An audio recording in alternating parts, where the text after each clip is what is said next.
I have 3 bids. do you need? No, we need got it. it. But we need to have a regular meeting to do so. Yeah, maybe if you, Was this here Monday? yeah, Monday 2 to 6. Back, 3, at 7:15. Okay, Oh, 3 I'm of- probably supposed to read that legal notice, aren't I? I need to read that legal notice, David? I better go get it.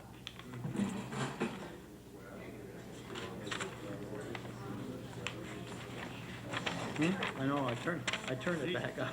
Feels just right. I turned it Just up again to 70. I turned it up to 70. To 70 from 44. Yes, they had it down to 60 when it I don't know if these are the resolutions we passed a year ago for the engineering fees for water Yeah, and sewer. yeah. And whatever they do is we pass them, send them to Rick and say, either let us do this or we're gonna go money. Okay, fine. We have those three. Yeah, well, I got them right here, no? Bank, quotation, question. You only got everybody's name up there? Why is it my name? Maybe state Hampton's on there. Yeah, Well, then that's why. And then the amounts break down between water and sewer. I was there. This is, Pat, they took her name. do you have the breakdown Even on though the I was still on PUD bills for David? Do you have a copy? I mean, when did he start this whole thing? No, that's. If you feel bad, I'll call him. Louis concerned, they might have a lawsuit. Wasn't on the first one either. 724.92. Maybe I wasn't there. You're right. 724.92. Oh, wait a minute, now what I do, I'll lose it now.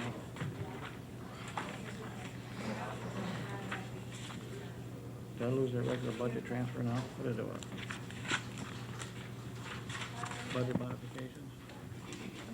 What did I do with the original? Louis, I lost the original already. Oh, no, I got it right here. Give it to me, I'd like to open up the regular meeting by a pledge to the flag.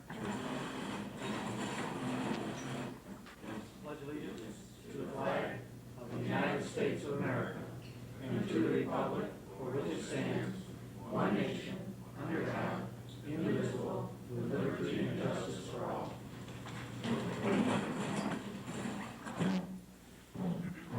I'd like to continue with public concerns. Yes. I have several on the comptroller's spot. Mm-hmm. Those questions to ask now, or when you bring it up? You can ask them now. Okay, this is God that has effect. No, it's gonna be an appointed position. Go to the microphone, Don. Go to the Go to microphone. the microphone, you need, Barry, like you go to the microphone.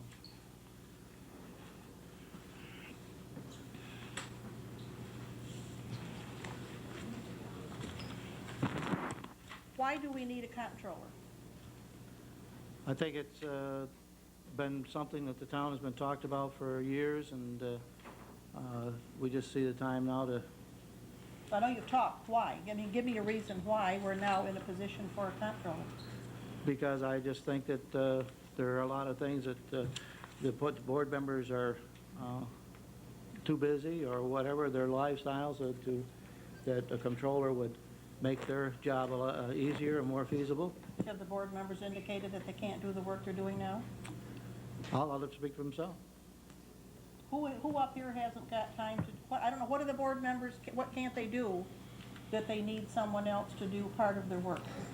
Well, I don't know, Well, I'm just trying to find out. I have nothing against a comptroller. I just want to find out what the whole history is behind it. Louis, what's your problem? Joanne, do you have one? No, signing vouchers is no big deal. And would that be what the comptroller would the do? comptroller would eliminate this position and of the board, particularly being an audit position, auditors, that the comptroller would do this, and by doing this, also would catch the duplication of bills being paid, and Is that a problem, duplication? it has been a problem, yes. How did it get to, who would overlook duplication and bills being paid? Well, one thing I can think of is the highway department, that bill is sent in, and then there's money sent back for credit, which it doesn't come in on the voucher in time, the bill is paid, then you got another, it comes back in the next month, well, that bill that you paid was not right, just as one example. Okay, Judy, have you got a problem with it? I can't say that I have a problem signing vouchers, but one of the things that the comptroller would allow is she would know balances on every account without coming in here and spending hours and hours and hours every month. We do not have balances on every account to know what the status of that account is when we sign a voucher against that account. She would not only, anybody who would be the comptroller or have those duties would have the balance on every account available and in front of them when they are okaying anything further to be paid. So if there's no money left in the account, then they don't, it doesn't get paid. We can't, the money won't go out if it's not there. In the past, I know that there have been sheets made up every month if you asked for them, and sometimes it was tough to get them, but told you what your beginning balance was at the first of the year, how much you had spent. I've had them, I've got them at home. And certainly, that but that's I'm not saying it always, would so- take a very long time to take every single voucher and take it back to the account that it's written on and check a balance by everybody, the 3 signatures required to do this every single month. And this person who would be doing this would have this available to them when they did it. Okay, I'll go. Emilio, what's your problem with it? I concur with Judy. Judy nailed it down pretty good. And the fact is that it is a better control, and it is a more tightly organized way of managing the town's money. And for the, what I consider a nominal fee of I haven't, it may be nothing, but the board will probably come up with a dollar figure to be added to someone's existing duties. I think that the additional control and is going to be well worth the money. But you now, for whatever reason, seem to have a problem signing vouchers. I've never missed signing the There vouchers. has been, No, I don't mean that. I there mean has that- been occasions when there hasn't been three signatures and had to go around and chase and find somebody. I'd like to point that out again, though. I have never missed, Well, been here well, for 2 or 3 hours I'm not saying. before each meeting I'm to not sign pointing out. vouchers. I'm not pointing out any individual, but there have been times when. So it's not a lack of willingness to do it. It's a matter that I sincerely believe that this is a more efficient way to control the dollars that the town handles. And that's enough said, I think. I'm not through with questions yet. Well, But if you're having a problem signing vouchers, hasn't this been done in the past? That's part of your jobs. We're not saying we're having a problem signing vouchers. It's just time consuming on somebody's part. No, we're talking about a better way of Doing tracking something. the accounts. In the past, accounts have been, the money's been spent when there was no money in somebody's account. And this is hopefully going to control that better. Have you had a lot of problems with the accounts being overdrawn? There have been times they have. I know there's been a few times, but I mean, I didn't realize this was an ongoing problem. Okay, is anybody doing the work of a comptroller right now? Not to the extent that they are eliminating any steps in the process, no. Okay, what other duties, other than taking the vouchers and handling those in a different way, would a comptroller do? What other duties are there that are of necessary need to have a comptroller? Keep detailed accounting records, render a detailed monthly report to the town board of all receipts and disbursements, and file a copy in the town clerk's office. Within 60 days after the close of the fiscal year, file with the town clerk a copy of the annual financial report to the state comptroller. The town clerk shall publish in the official newspaper and other newspapers as the town board may direct, either a summary of such report or a notice that the report is available in the town clerk's office. In addition to the above, the town board by ordinance or by local law may also provide that either or both of the following powers and duties of the supervisor shall devolve upon the town controller: keeping appropriation accounts and preventing overdrafts, drawing upon funds and appropriations provided checks are countersigned by the supervisor. Would there be any work from the town clerk that would go to a comptroller to do? The step of going to the town clerk's office would be eliminated, yes. In other words, that's the only thing that they would be doing, would be taking vouchers and handling those where the town clerk would not. Would these vouchers be, where are they going to be available for the public to look at it should they desire? In the comptroller's office, or the bookkeeper's office? Okay.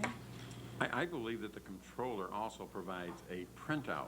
Instead of the stacks of various bills, it'll be a printout of each and every bill, itemizing the Much like- maybe an balance in the abstract. accounts, right. Maybe an abstract, if you And want to, those would be much easier to scan. if you have a particular bill you want to question, you can see it's bill number 517, voucher number 517, you go, But you wouldn't see the contents of that voucher Unless you wanted to asked pull for that it. Then you can particular- pull it. Then you How pull would each of you, as a town board member, know what you're paying? because it's spelled here, it would be Spelled paid out. It says Chase Pickens Store 58, $47.84. Granted, I know that part, but what would they be paying for? If all you see is a sheet of paper with some figures on it, and who it's paid to and a number by it, you don't know whether you're paying for nuts, bolts, picnic supplies, or whatever. And then I guess you'd go back to the You pull the account. voucher and check it out. Will each of the board members look at these vouchers to be sure that they know what the town is buying, paying for, and going along with? Absolutely. Do each of you plan to do this? I would think Easier, it's not supposed to make it harder. the It doesn't make it any harder, but I mean, how would you know what you are a town board member as well as the rest of them, how would you know what your town business is? It's coming off the computer, correct? right, well, the vouchers normally sequentially have, there's many vouchers that are monthly bills. Anything out of the ordinary, when you go down through the controller's list and the audit of each payment, you would automatically, like that Chase Pickens bill that you just happened to pick, would catch my attention, and I would ask for that particular voucher and see what it was. The electric bills, the insurance bills, the phone bills, those are Standard bill. standard Yeah. bills, but anything out of the ordinary, I've done it in the past, and you scan through and you learn to find those that stand out, that catch your attention. You've seen me here question a voucher about a piece of plywood that I couldn't understand why a department was buying it. That would not change. As long as I know that somebody's That will looking. continue, but there Okay. will be a lessening of the time we spend looking at vouchers, and I think there will be Better control of your better account. control of the money in the accounts is what I'm really concerned with. Okay, now when would this comptroller's work be done? During regular business hours, after, if the bookkeeper has it, I've no problem there. When would the work be done? During the day, when she's doing bookkeeper's work? More hours on the job, or just more duties on the job? More duties on the job.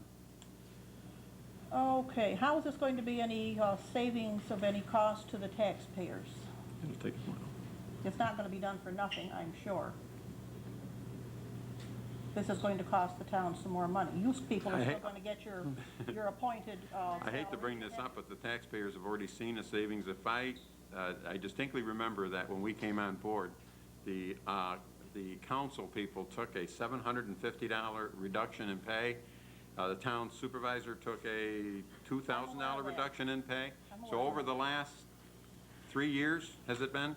We've probably $10,000 that the council has returned to the community, and the discussion at that time by board members at that time was that one of the ways to make up for the less pay that the council gets than it did 3 years ago was to create the position of controller. That was money that was saved back when, and is still being Well, saved, it's still being yes. saved, it's still But being now you're saved. going to work into that savings. I don't think the council's given itself a raise this year, hasn't last year and the year before, so I'm if not one aware were of to it either. assume that there's going to be a savings, then the savings could be in lessening of the time we spend auditing the books and giving that stipend to the bookkeeper who is doing the work now. In other words, you're going to take another pay cut? But with, Well, I mean, I'm yes, just- it is, as I a matter of mean, fact, it is. I don't intend to give us a pay raise, and that would be a pay cut. It's a 3% Well, pay I cut, the guess inflation I'm rate.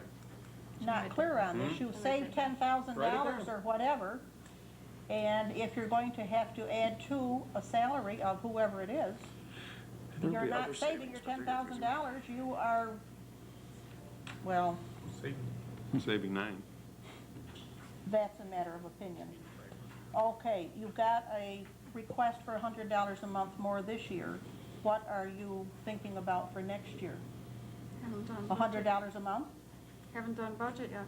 But you don't know how much time it's going to take either. That's right. So we got a 3-month period here, 3.5-month period. Okay, now, This could be considered a study period, too. one more question on the budget officer. Who is the budget officer? At this time, Yes. Pat Altenberg. Okay, would she still be able to have time to do the budget officer's work and comptrollers? And is it going to be done all in the same time period during office hours or after hours? Well, I know With she's all been, these duties, how can you do them all at once? well, I know she's been working on the budget on her lunchtime, so I've been in here several times when she's been doing that, so that's her time, and Well, I have no quarrel with that. I'm just asking. We don't know these things unless we ask. I'm just telling you, when I've been in the office, at lunchtime around here, she's been working on the budget on her own time, so. Okay, that's all I need to ask on it right now. Any other public concerns? David?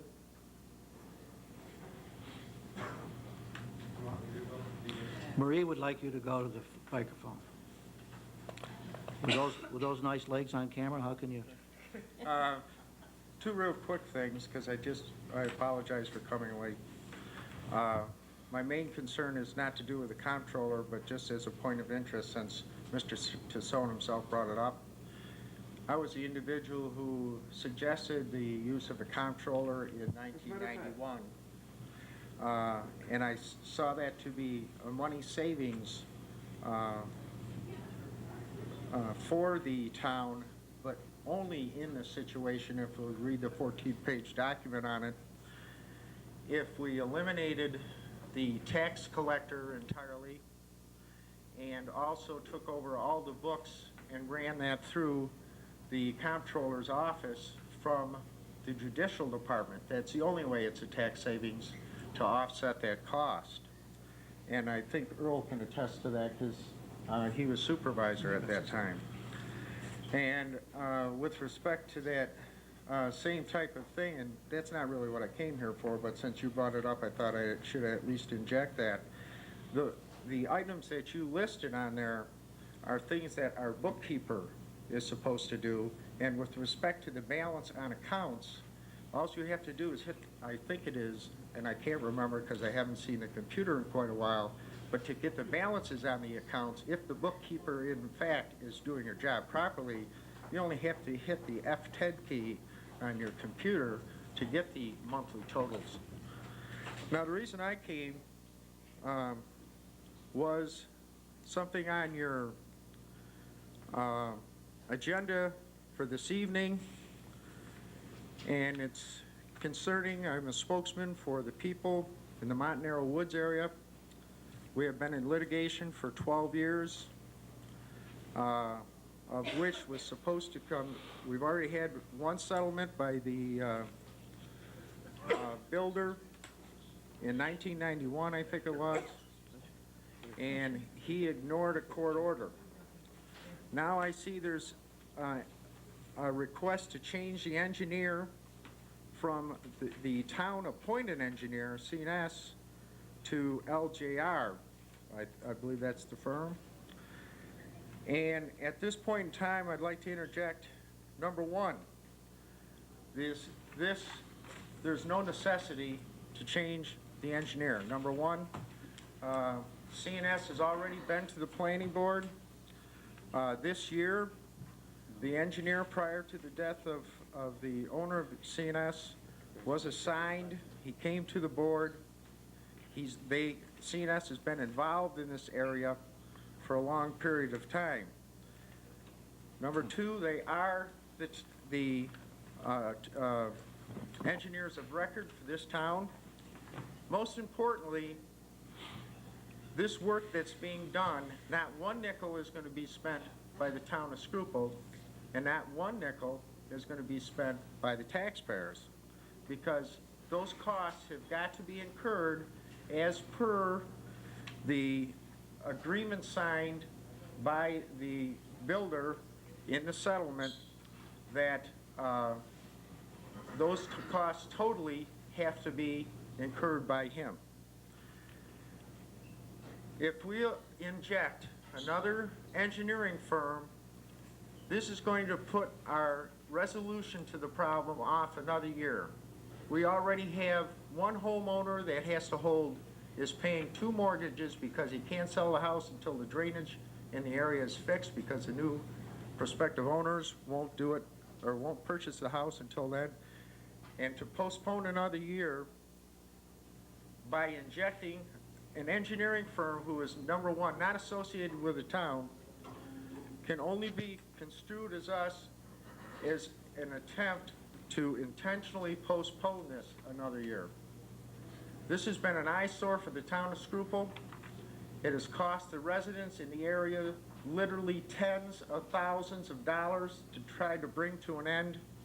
And for $450 to turn over this engineering, which at least our own engineers, our engineers of record have already got some experience with, to turn it over to some other engineering group because they are associated with certain people in the town, is negligent.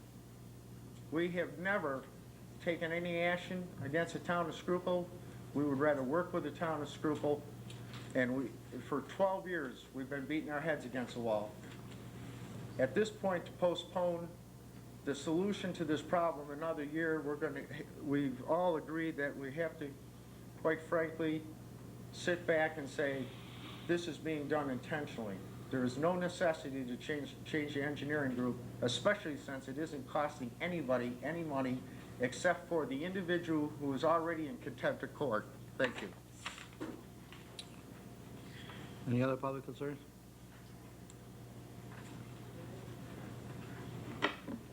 I'm Lori Oxton, this is my husband Tom. We live in Ironwood Estates in Pennellville, and it's been about, I think, going on 3 years where we have teenagers that are constantly skateboarding and up and down the roads. They won't get out of our way. We're trying to get into our driveway. We can't get in. They lie down in the road. People have to go around them. And, you know, everything was fine until we did say something to them. Then they started causing trouble by breaking our mailbox. They broke about 20 mailboxes in our Ironwood Estates. They stole a cooler full of beer, a neighbor near us. They broke someone's accent lights that shine on their houses. Ripped out flowers, threw them in mailboxes, scattered them around the yard. The police were notified about this, going on. And, of course, they've come every time, there's but nothing they can do they can't unless do they anything. actually catch, individuals, in the process of destruction or, vandalism. And they're doing this like when we're asleep. The police said they probably come out at 1 or 2 o'clock in the morning because the parents don't care about them. They don't care where they are. And then when we're not home, they probably have done damage then. We were just, we don't know what to do. Like we said, we called the police, but they can't help us because we never catch them. So we would like to recommend a curfew in our neighborhood and banning skateboard entirely. And the residential. In the residential areas. section. Because, what is the solution, to this? They lie down in the road like they own the road. I mean, what if they get killed? What if someone runs them over? Are they waiting for a disaster or death? I'd rather see them in jail, but they're not going to jail. Do you recognize the kids as being out of the immediate neighborhood, or do you think they're coming? They live in our neighborhood on different streets. Okay. One of them lives right across the street from us. Okay, so you have names and, I didn't think of that. I do know who they are. Can you provide that with our office, and maybe Okay. we could influence the parents, maybe a call to the parents. If it's permissible, is that permissible by the town board? I don't know, the office, police office. If they're, or the. Police agency doing it. I don't think the town has a lot of business to do that. I think No. that's a police matter. Well, I think the police have talked to the parents, but it doesn't do any good because one time he left a note on their door because the parents weren't home, She took the note, or no, the son took the note. I'm sure he threw it out. His parents never knew that the police were there until I had to call them a second time. They've been to our house about 3 times in, I don't know, 2 years, 3 years, whatever it is. I mean, they just keep on destroying things, and they have no respect for anyone. Make it town-wide, and who's gonna enforce it? Yeah. I mean, if you do a curfew, you're gonna have the same problem, because the police are the ones that are gonna be asked to enforce it, and kids will run, and the police will say, well, we can't catch them. Well, something has to be done because, I mean, nothing is working. I mean, we're calling the police. What good is that do when we don't have the Can you do absolute something with proof? a you know. neighborhood type watch group or something? Yeah, there's. Well, we have a neighbor, yeah, like good that does. I mean, I look out my house, I look out the window every time before I go to bed, I don't see a darn thing. And, you know, like, You know, the only I mean, way- we have our doors open. Do you think I hear them banging our mailbox? They put a hole right through the roof of it. They ripped the door out last month. I've seen damaged mailboxes. One of them, they even took it right out of the ground and threw it in the road. How old are these kids? I'd say they're high school age or junior high. Teenage. Junior high. If you yeah. have some semblance of proof, you might want to see a lawyer about notifying their parents that you intend to sue, because the parents do have some responsibilities. But what about banning skateboarding in the residential area? Can't you say, I mean, some kind of law saying you can't skateboard in the neighborhood, you have to go to a park? I mean, I'd rather see them in the park because I think they'd be better off in a park than up and down our roads. Some of the towns are getting to, but it's gonna have to be town-wide, you know, in very detailed legislation, which was just tried in the city of Fulton, which met tremendous pressure, as you may recall. Certainly, if the town wishes to try that, it certainly can, but then it's still a question of enforcement. And I don't know if the police officers involved here are gonna have the time to go around and pick up kids for skateboarding all over the place. Well, that's the thing too.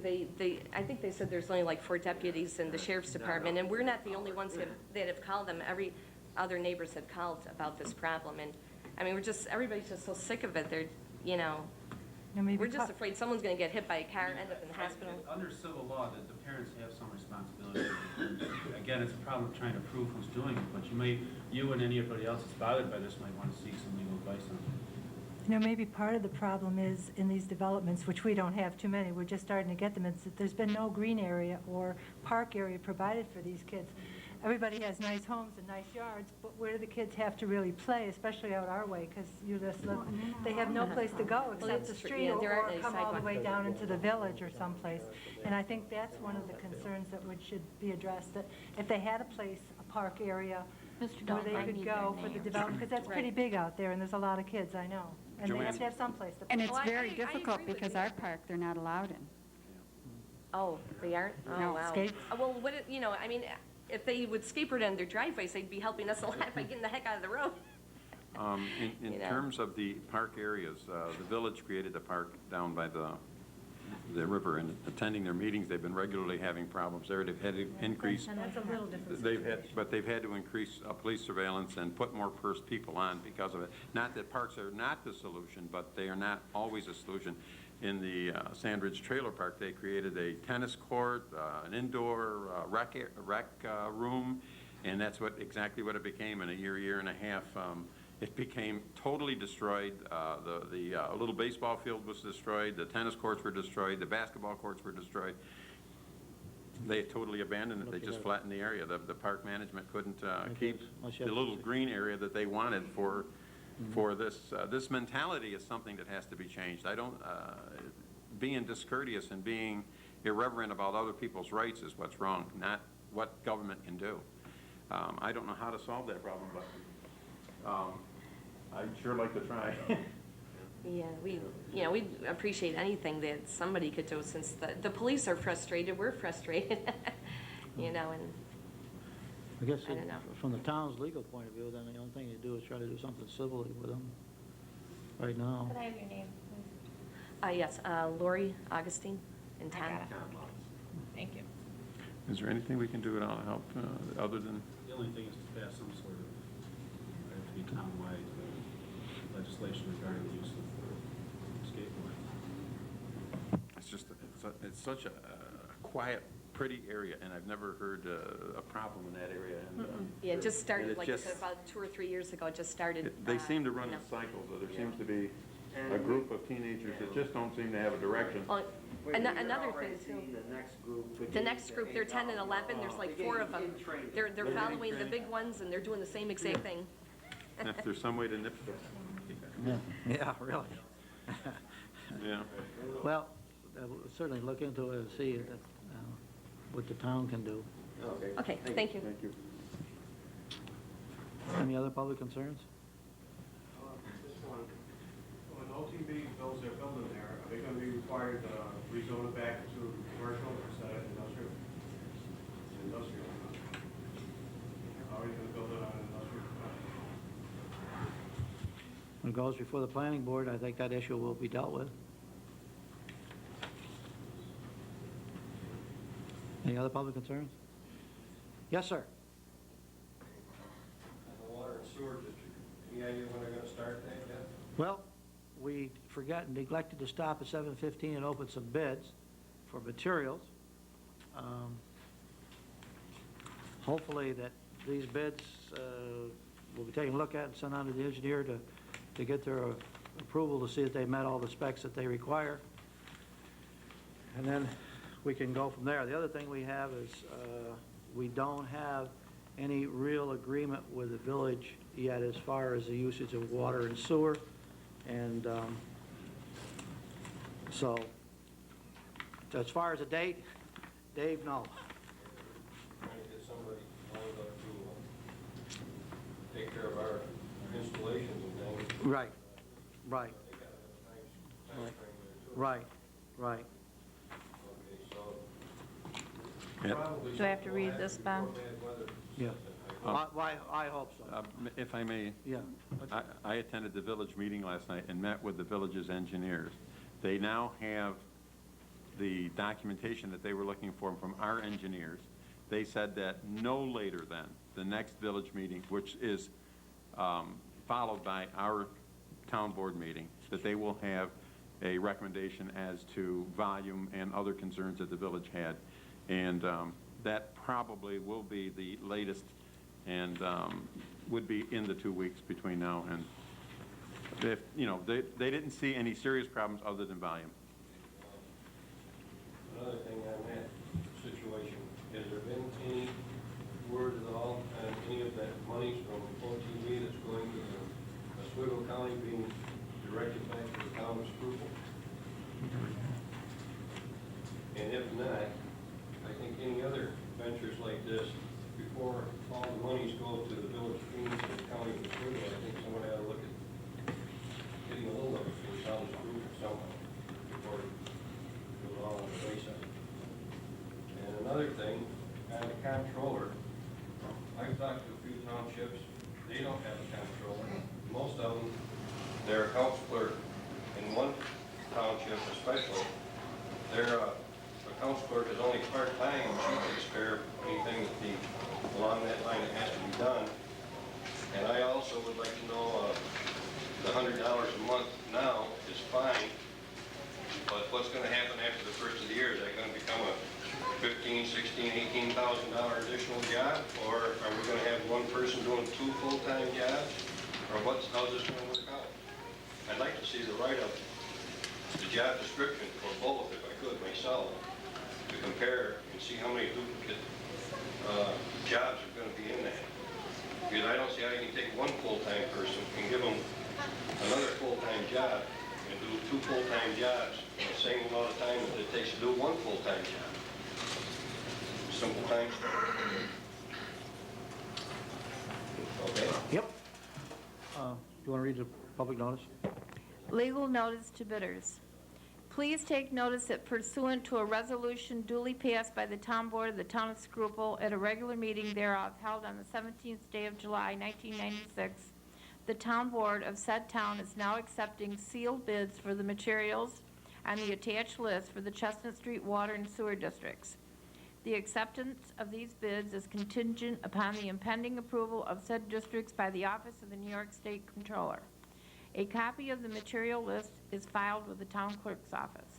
These sealed bids will be accepted by the town clerk at the town offices located at 69 Route 57A, Phoenix, New York, 13135 until 5 p.m. Wednesday, August 7, 1996.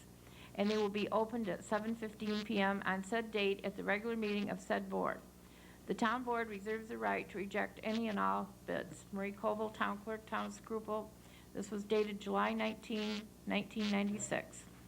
Okay, the first one I open here is from Valeno Brothers of Liverpool, and they don't really have a total bid. They have prices at each one of these blocks that the engineer had spec'd out here, so, Does that mean we have to total it? huh? Total it, or we send it on to the engineer and let him take a look at them and see if they meet all the requirements. That's what he requested today. But you see these. The next one I open up is from Blair Supply Corporation of Rochester, New York. And again, they don't have a total bid. There's a space for a total bid, but they didn't put it in there. And they didn't bid on several things. They put in a non-conclusive bidding certificate. They put in with a... And each one is bidding on specific items? Yes, it looks like that. Town of Schroeppel, Mastico Corporation of Liverpool.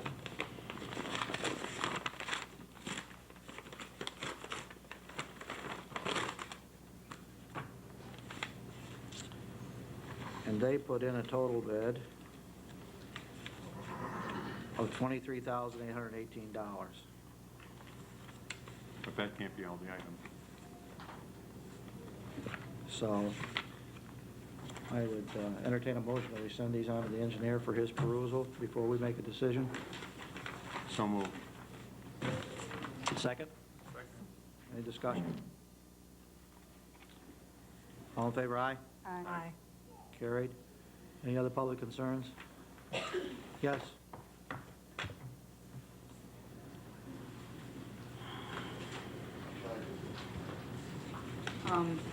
I'm just a little curious. There was an article in the Post-Standard a couple weeks ago, and it said the county projects to get state money. And it says the town of Schroeppel gets $75,000 to link its 2 sewer and water districts and extend infrastructure. Could you tell me which sewer and water districts this money is going for? It's going to hopefully complete the 57 South and the Chestnut Street, down 57A. Chestnuts, 57 South, 57 South. okay. And Chestnut Street. That's the sewer and water, okay. I'm sorry, you said hopefully. What does that mean? We haven't got these other two online yet. Okay, so you mean the money could go for something else, or? All the money is put in an account that is going to be, talking to Mr. Wright's office, dispensed by the DEC. Oh, by the DEC? I believe that's what he told me.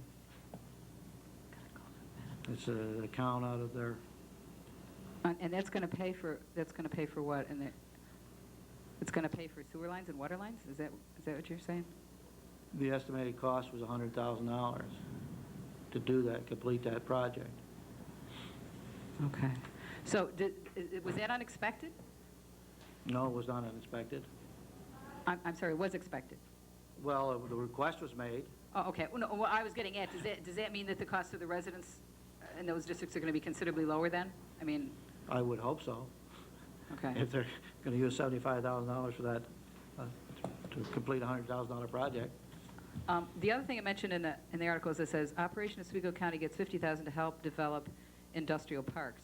Do you know if any of that money is going to be put into our industrial park here? Have a couple county legislators, maybe they could answer that question. Do you know what that was for?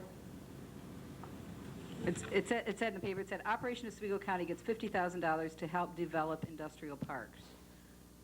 Is that going to go for our industrial park here? I'm not on that committee, so. Mr. Chesler, you don't know where that money's going to go? Okay. Do you think you could find out? I mean... Yeah, I can find out, or I can give you Frank Beckles' number, and you can call 343. I don't really think Mr. Treadwell is really going to be interested in talking to me about, state money to industrial parks. I mean, could you find out or not, or is that something? Yeah, you would I know? will. Okay, thanks. The other thing I just wanted to ask you was, there was a minor mining permit granted out in my backyard by the DEC, and according to law, the DEC is supposed to send the application for comment to the town, to the supervisor, and I saw the letter, and it's addressed to Supervisor Trask. And, Got a promotion, I don't know. pardon? You got a promotion, I don't know. Or maybe a demotion. So, I had a phone call, and Mr. Bliss Mr. Bliss, apologized yes. for that. I got a phone call, and from him apologizing for that. well, it's interesting. I think the only reason he got the phone call is because I sort of pointed out to the DEC that Mr. Trask was not the supervisor, because he had already made some comment into the record, into the mining record, you know, concerning comments. And I guess what I was just curious about is that something you've delegated to Mr. Trask to do, to comment on these permits on behalf of the town, or? No, I was unaware of it. Okay, so in other words, if Mr. Trask gets these things, that they should be forwarded to you, is that correct? If that, they expect the supervisor's comment. Well, I'm just wondering, because they said sometimes, you know, it is delegated to code enforcement or whatever. I mean, If you I know. had a code question, I certainly would ask the code enforcement officer. Well, no, but I mean, you know, the task of commenting upon these, you know, because the town has the right to make suggestions regarding these permits, regarding hours and noise and all this, that, and the other thing. And apparently, Mr. Trask, the only suggestion he had was that the operating hours could be from sunrise to sunset to preserve the quote-unquote peace and tranquility of the area. Sunrise is, 6:30 in the morning, and sunset is about 8:30 at night. That's not really going to preserve too much peace and tranquility. And as a matter of fact, I think those hours are considerably longer than what's even usually suggested in our own mining permits, or usually in usual permits. So I guess I would just like to ask, get some clarification on that as to, who's responsible for making comments and recommendations, so that... Well, if it was sent to me and he asked me, I would comment on it again. But if there was a question about codes, I would go to the code Oh, enforcement. no, this isn't about codes. This isn't about codes. This is, this is according to law. With, the applications are supposed to be sent to the town and for comment as to whether the town has any recommendations as to the conditions of the permit. I would just assume it would go to the proper office. So would you be doing that then? Or will you be sending them on to Mr. Trask? If they ask me for comments, I will make the comment. If they involve something in the code that I need some understanding on, I will certainly go to Mr. Trask to get it. Yeah, no, it doesn't really involve code interpretation except for whether or not the activity is permitted. Well, that's part of code. If a mining activity it's part of our code, isn't it? If a mining activity is taking place to a certain extent. Well, basically, as I'm sure you know, I mean, if it's zoned in an area, then they can apply for a DEC permit, and the town basically has nothing else to say except, again, possibly for any comments about noise, correction of noise levels or dust, or hours of operation, that sort of thing. Recommendations that they would perhaps like to see the DEC put into the permit, which the DEC has no obligation to do, however. But I guess it's kind of a courtesy thing as much as anything else. But as I said, I would just like to know who from the town is responsible for making those comments to the DEC or making those recommendations to the DEC. Well, you just said that by law they're sent to the supervisor to make comments. I guess that's where it rests. Okay. As I said, so apparently when Mr. Trask got this addressed to Supervisor Trask, apparently he did not forward it on to you. So I guess Yes, that's where I got my copy from.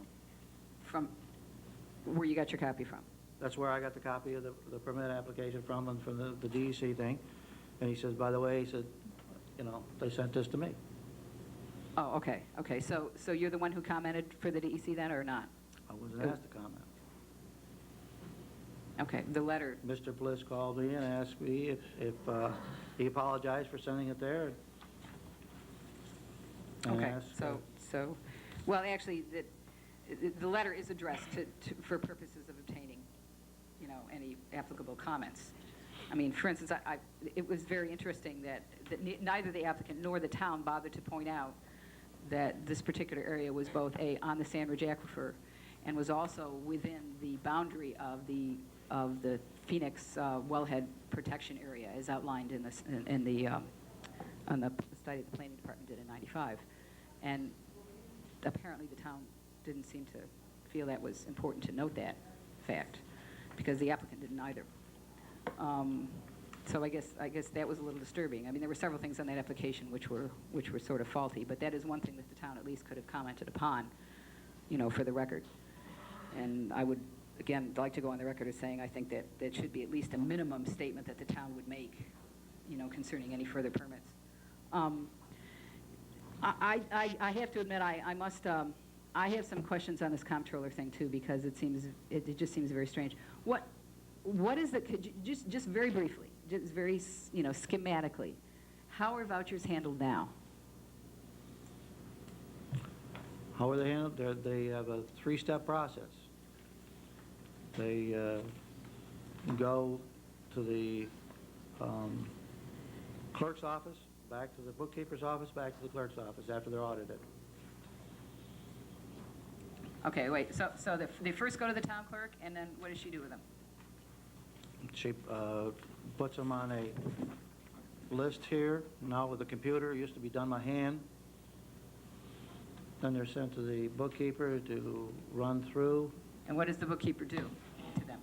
The bookkeeper makes sure that they're in the right account, whether they're coming, the person who made out the voucher is taking out of a .4 account or a .3 account or .2 or whatever.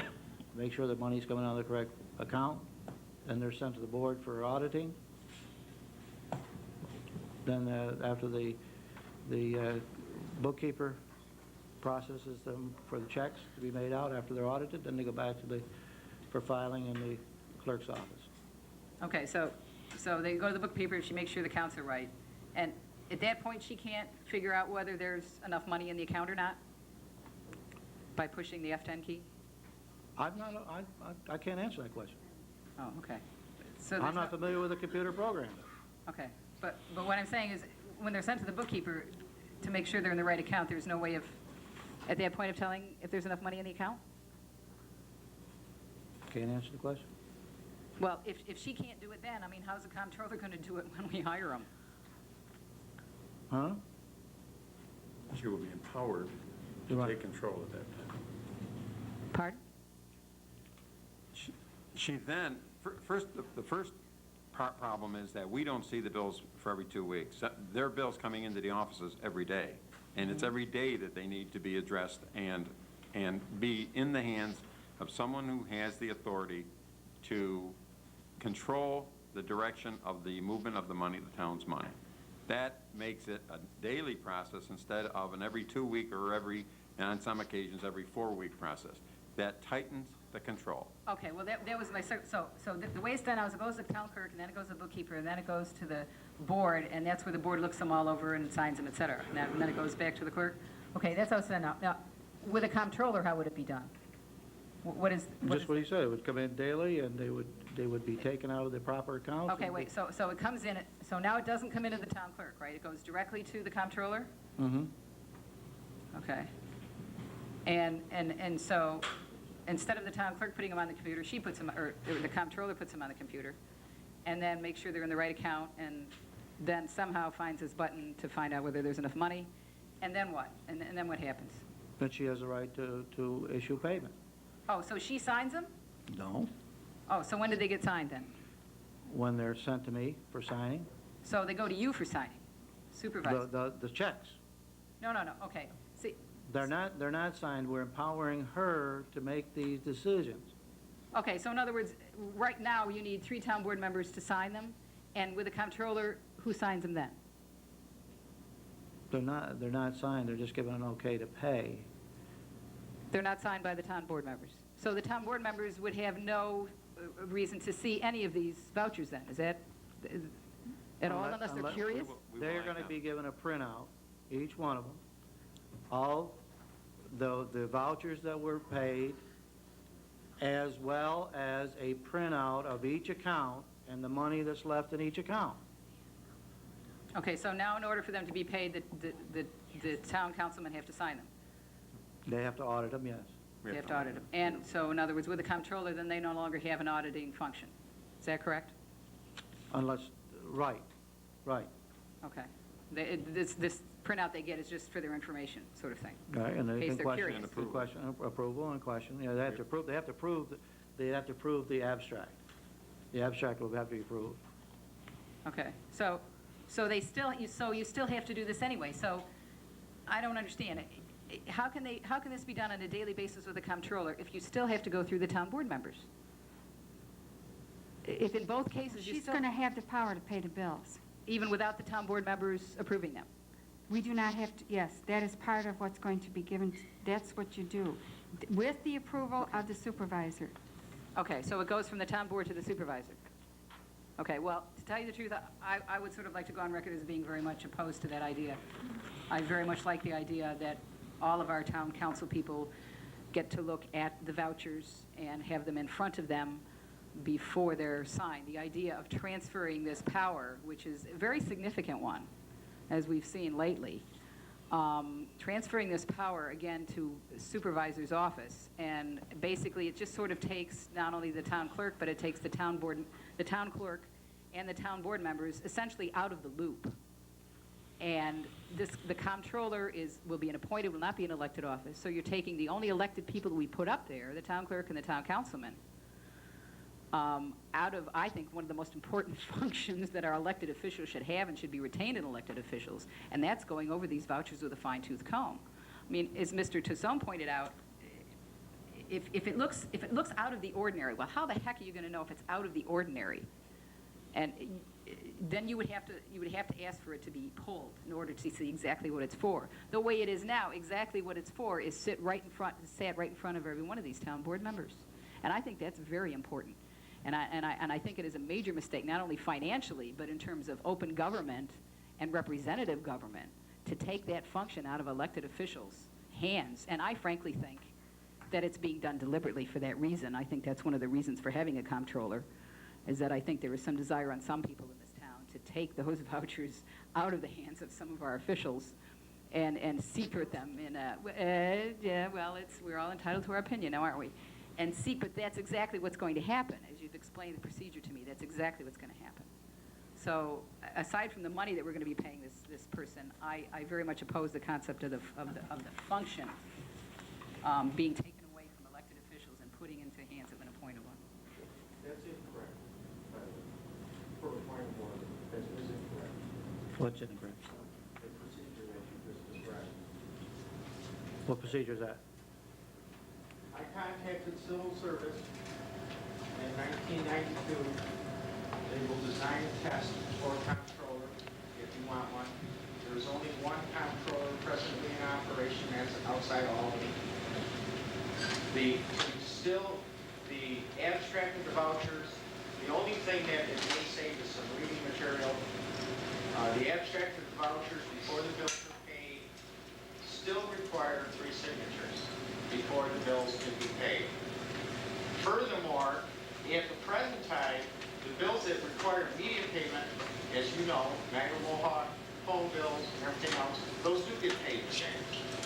They do get paid. Everybody else that does business with the town of Schroeppel, or any other municipality, or the county of Oswego, or the state of New York, knows that they're going to wait until they get their bills approved before they're going to send the money out.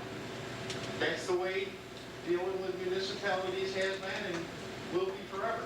And you're still going to have to, before the bills get thrown in the mail and maybe all ready to go, but before she can drop them in the mailbox, you're going to have 3 signatures on that voucher, the abstract. So you're still not going to be able to do it on a day-to-day basis? Paul, you have a question? Are you on concern?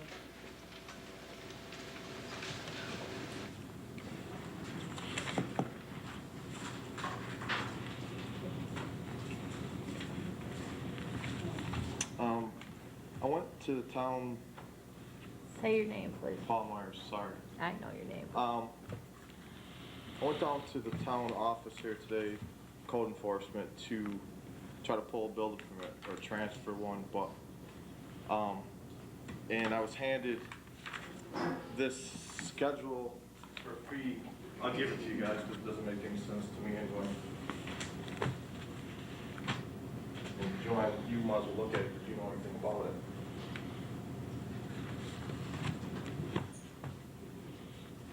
And while I was down there, Joanne had some comments that I think if you walk into a town as a builder, home builder, whatever you may be, to talk to the secretary, code enforcement, I think if one of your councilmen are there, woman, whatever, I shouldn't have to take grief from them, hear from them.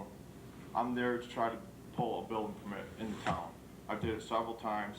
I've never, this is new, it states right on the top of it, 0 to 4 building lots. You do not have to pay anything. I bought a parcel of 4 acres of land, tried to build, I already have the plans approved, everything approved for it, tried to pull a building permit. Vicky did make a couple phone calls, one to David, and he made a comment, I cannot understand by reading that paper, and if it hasn't been done in the past to everybody, why a person is singled out or whoever else had to fill out this form. Because this, I believe, and I'm not sure, at one time we were able to put, if you bought a parcel, you could divide it into 4 building lots as you went. You didn't have to pay anything, you had to bring the survey in the bill, he would look at it. If you had the right road frontage, then he would approve it. There was no fee.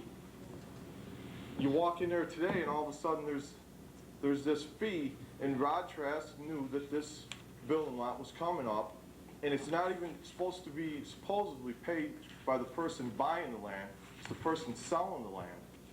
And if I buy a piece of property from somebody, how are they supposed to know they're supposed to pay $150 to your offices before they sell it or turn it over to somebody?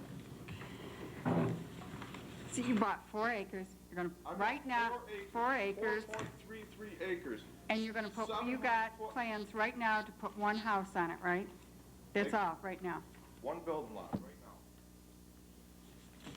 Why?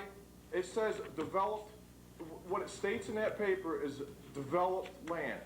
The person that I bought it from did not develop that land. They merely took a piece of property, split it off, and sold it to me. I go down to get a building permit and can't get one. Meanwhile, I have a machine sitting there at $110 an hour today for the whole day that I'd like to be reimbursed for, that can't dig a hole because nobody down there is willing to pull a permit, because Joanne definitely influenced people in that office today to not let a building permit. So I want her to read that and explain it to me why I'm here. If you know about it, Joanne, feel free. Well, I'd like to let David answer that, because I was there when she called you, David. We also called, we also spoke to Kevin Gilligan, and Vicki explained step by step the whole situation to 2 or 3 of our attorneys, and they all agreed 100% with her. I was standing there, I asked her, you didn't seem to have a problem with what she was asking for. She was only asking for what she felt was necessary for a split, which meant someone had to fill out an application, the developer, the person who owned the land, which in this case was John Campanos, who was on our planning board, and I'm not sure whether he was there when we did this or not, and fill that out, give it to this man, him to come in with a check for $150, get his permit, and he could go do his work. But there was nothing there at all. And she called you, you know, I don't know, we went on what you said and what Kevin Gilligan said, it isn't what I said. Well, originally they went on what you said, Joanne. Well, Let's see if he backs, I don't know, I don't know if you were I standing backed there. up Vicki. I don't know if you were standing there when she talked to me, but all I can tell you, and I don't want to be held strictly to my recollection of it, because I had a lot of calls today, but all I can tell you is I did not get in any near detail what I'm hearing here today. I was asked a very general question. I asked her what she thought. She said, well, we normally do it this way. I said, well, that sounds right to me. And for some reason, she said, we always charge $150, and I don't see where that comes from this. And I didn't have this in front of me. I didn't have, I don't think, enough facts. And if I was asked... Well, doesn't it say 0 to 4 lots is $0 or fee up to $750 determined by But she the said code? 150 is the normal, and I didn't Right. know. Well, And it keep says reading. right on there. Keep reading the sentence, Joanne. What's it say? The code enforcement officer has the right to determine the amount or no amount. That's what that means. Right, but it There, doesn't... it- listen, Paul Van Dyke is now standing in right now for code enforcement for Rodney Trask while he's gone. His He sat there and stated in front of you, Vicky, and everybody, that he has never seen me or other people, he's never seen that application before. Okay. Now, here is somebody that has issued building permits time and time again, but all of a sudden, and I'm not even asking for a whole permit. I'd just like to say that this whole thing that went on for hours and hours today, actually why I intervened was because Vicki, who was there alone today, Rod was not there, nor was the other person, and Paul Van Dyke was a little skittish on the law and really didn't want to get involved in it. Vicki told Paul that as far as she knew the law, that she had to follow, that she's always followed with Bill, she's followed with Rod, was that procedure. If he didn't conform to it, she couldn't give him the permit. If he had a problem with Rod, if he had a problem with somebody else, if he had a problem with the law, whatever it was, to go and address the situation. And I backed her up. I said, I cannot. I said, if you can do this, she said, go to John, have him fill out the application. I'll give you your permit. And she said John didn't want to do it. If it wasn't purchased from John Campanos, and he has nothing to do with my business, you wouldn't have said a word. Okay. I was in there to do town Paul. business. Okay, Paul. State your point. I was in there to do town business, to walk in to talk to Vicky. Did you conform with what Vicki told you you'd had to do to get the permit? I've never Yes did or it no? before. Did you? Yes or no? As far as the code Yes enforcement or officer no? standing in, You did I not? refused to fill it out or pay for You it said you because it's would not my not leave the responsibility. office until you got a permit. No, I Vicki left the said, office I without a can't. permit, I Joy. know, but it wasn't easy. All I'm asking is, what do you, has anybody had a chance to read it? The girl can only do her job. If she can't, I'm not Paul. blaming Vicky for it. Paul. I think the definitions. The problem is what is here, as I see it, and I just got a copy of the law myself, and just quickly looking at it, I don't see that you fit any one of the definitions, but I'm not a code enforcement officer, okay? He was there, It says Bob. applicant, any person, firm, partnership, association, corporation, company, or organization of any kind who or which requests the town, its planning board, or town board to approve a subdivision or a planned district. Developer, any person, firm, partnership, association, corporation, company, or organization of any kind who or which constructs or proposes to construct one or more highways, drainage facilities, utilities or parks, or within the conjunction with a development or to convey dedicated same to the town. Bob, it seems, Can I comment on this since my name's been mentioned here?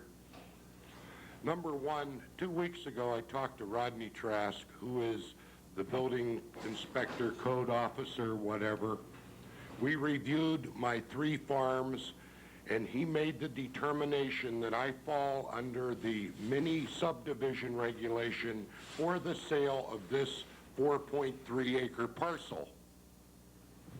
Now, therefore, there was nothing more. I told him who I was selling it to, and he said, wanted to know the size of the parcels I've sold, the dates of the parcels I've sold, and said, no problem whatsoever.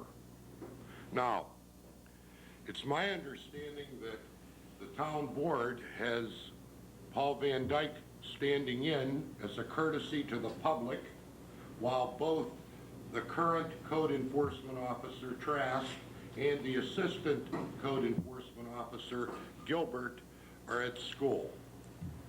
Now, it's my further understanding, because I talked to Paul Van Dyke, that he was going to issue a building permit this afternoon at 1:30 on this after I talked to him. And Paul was in my presence when I talked to him, because he talked to him. Now, I don't understand why a clerk or a secretary has the authority to issue a building permit to begin with unless she was so authorized by her immediate superior, the code enforcement officer. Secondly, I have sold 5 parcels off 3 farms, and I've never had to fill out that paperwork that came about today when you fall under the mini subdivision regulation. And why I was even brought into this, I have no idea. But since my name's been mentioned, I felt I'd like to comment on it so everybody has the right history on it. may I You read that definitions, and I think definitions is maybe where we're having the problem with the code enforcement. There are two specific definitions. Dividing one's property with just selling land does not constitute a subdivision. It simply means that someone is separating his property into, if someone had 100 acres and sold 4 25-acre lots, that doesn't imply a development. But we're using the word development and subdivision in the same context. And I think that is, when you explain the division, what a developer is someone who's going to develop a piece of property. And then, since that definition is clear, if you read it again, I think that the form doesn't apply at all to separating parcels of property.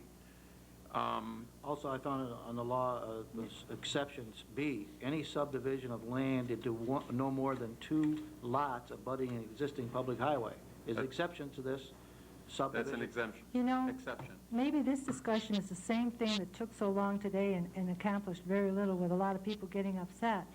And then that was my reason for even saying anything, was because Vicki was there alone. She could only do what she could do. Rod did not say, Paul's coming in, he's going to get this, I want you to do it for him, this is under such and such. The way she interpreted with what he wanted, and that's all she had to deal with, is what she knows in her job, and she's very good at it. She seemed to understand. I agree with you. Questioning. Well, yes, they were. Yeah. Yes, you are. And you're doing it here tonight just like it was done all day to her. You're, No, they were, nobody... I never heard anybody say that Vicki did anything No, wrong. well, yeah. Paul Van Dyke was the one that was supposed to be taking Paul Rod's Van place. Dyke was there. He said he really wasn't all that familiar with this, and he didn't have time to read geez, about it. he should be. He's been working down to the towns He forever. suggested, you know what he said? He suggested Pardon that me? you come back Monday. Okay, You know, he He works for suggested, here. he Works for suggested, the town. okay. he suggested that you come back Monday when Rod was here and take it up with him. You indicated you didn't want to work, you didn't want to wait, and I understand what you're saying about the vehicle waiting and paying. I understand. So they tried to compromise, and Vicki said, what did she say? I'll issue you a contractor's permit. That'll give you a chance to go ahead, and Paul said that'd be the best thing to do. Come back Monday, Rod's here, straighten it out with him. If he says you've got to do this application, you got to pay the money, then you got it. If he says you don't, you don't. They tried to help you out as much as they could, but Vicki could Did I not walk go out against what she felt was right, and you wanted her to do something Vic, that she didn't feel comfortable with. I asked Vicki, honestly, she told me she did not know.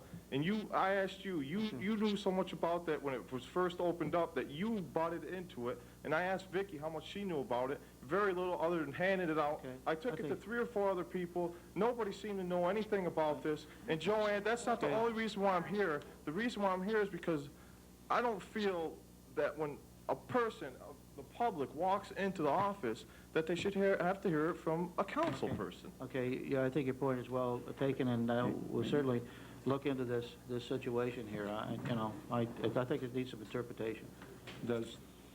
Just one question. Does that definitions? Well, Rod's gone, can't Paul Van Dyke issue? He was going to issue a permit for the partial, and then, But he can, I mean. yes, we he don't can have issue. a Oh, no, latitude no, or no, permission, no. right? Okay.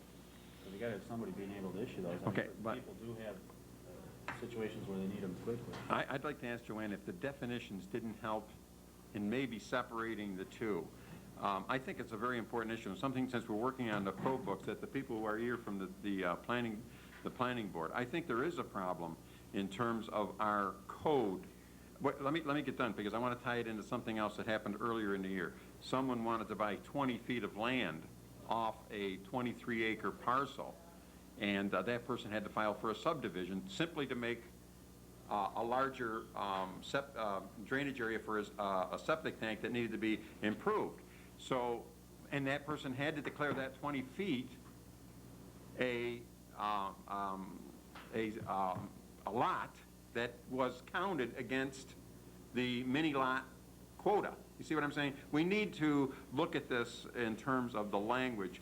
If a person is not going to actually be a developer, I think that dividing someone's property isn't the business of the town. If someone has 100 acre and wants to divide it up into 10-acre lots and just say they're 10-acre lots, and he shouldn't have to file, what is the fee, $2,000? Yeah.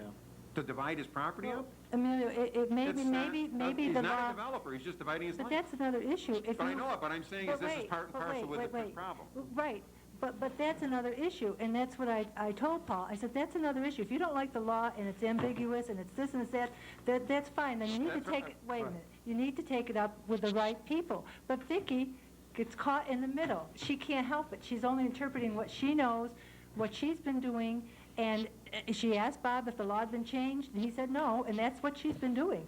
Now, if there's a problem with it, then we'll resolve it. But she could not resolve his problem there by herself. Then I think we're in And that's why I agreement then. wanted to try to take some of the pressure off of her to make Paul understand that while she might want to give him a permit, she couldn't under what she felt she had the guidelines to do.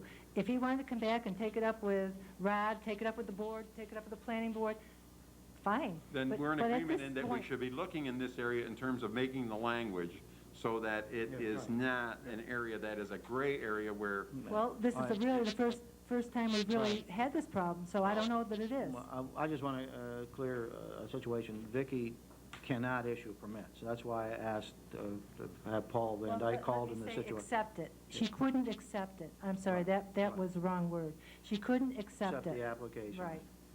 Right, but that's why I asked that Paul Van Dyke be called in the situation for his interpretation. It's, you know, just one more thing. Everybody's making it sound like Vicky.